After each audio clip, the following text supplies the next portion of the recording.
My fellow Americans, tonight I want to talk to you about Syria, why it matters, and where we go from here.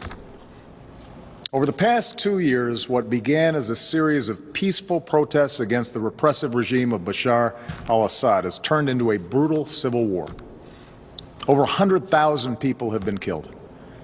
Millions have fled the country. In that time, America has worked with allies to provide humanitarian support, to help the moderate opposition, and to shape a political settlement. But I have resisted calls for military action because we cannot resolve someone else's civil war through force, particularly after a decade of war in Iraq and Afghanistan.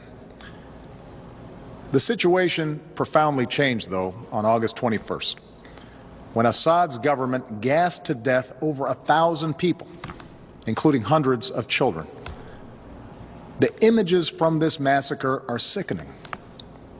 Men, women, children lying in rows, killed by poison gas.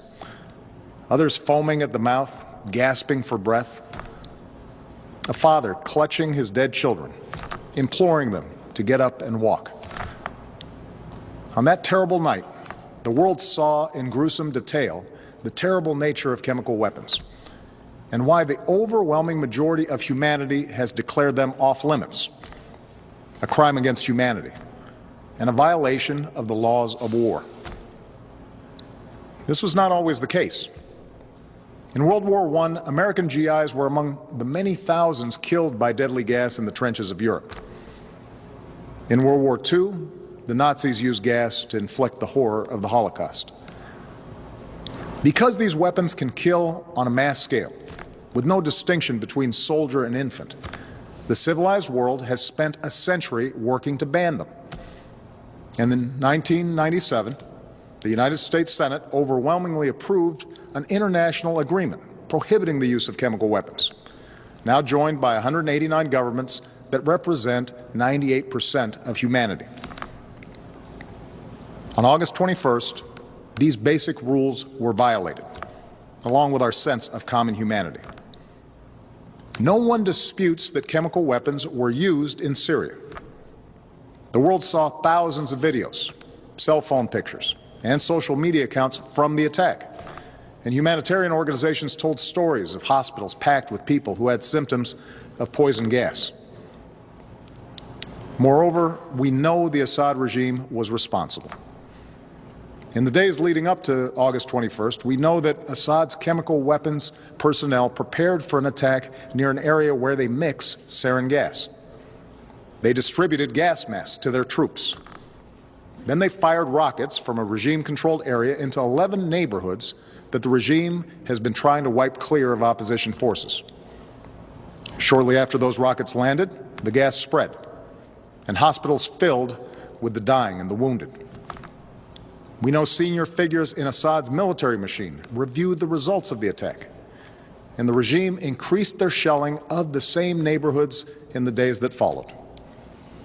We've also studied samples of blood and hair from people at the site that tested positive for sarin.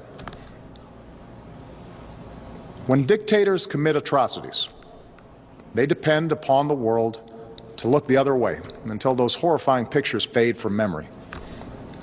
But these things happened. The facts cannot be denied. The question now is what the United States of America and the international community is prepared to do about it. Because what happened to those people, to those children, is not only a violation of international law, it's also a danger to our security. Let me explain why. If we fail to act, the Assad regime will see no reason to stop using chemical weapons. As the ban against these weapons erodes, other tyrants will have no reason to think twice about acquiring poison gas and using them. Over time, our troops would again face the prospect of chemical warfare on the battlefield. And it could be easier for terrorist organizations to obtain these weapons and to use them to attack civilians. If fighting spills beyond Syria's borders, these weapons could threaten allies like Turkey, Jordan, and Israel. And a failure to stand against the use of chemical weapons would weaken prohibitions against other weapons of mass destruction and embolden Assad's